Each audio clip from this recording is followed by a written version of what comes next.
how to hide Bereal followers list. Now, based on Bereal's current feature, there is no direct or a single toggle button to hide your Bereal and hide your entire follower or friend list from people who are already on your friend list.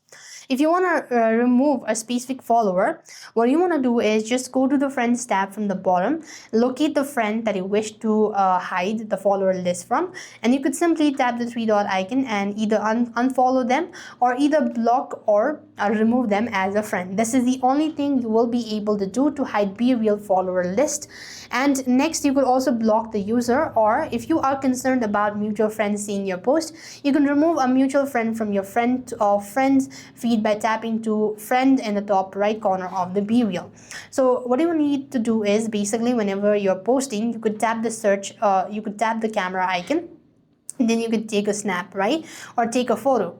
Now that you've done this, you could just select my friend, or from here you could just go and customize and send it. And this way as well, you should be able to hide Bereal follower list as well. But there is no other way. This is just an alternative you could go with. Thank you for watching. See you in the next video.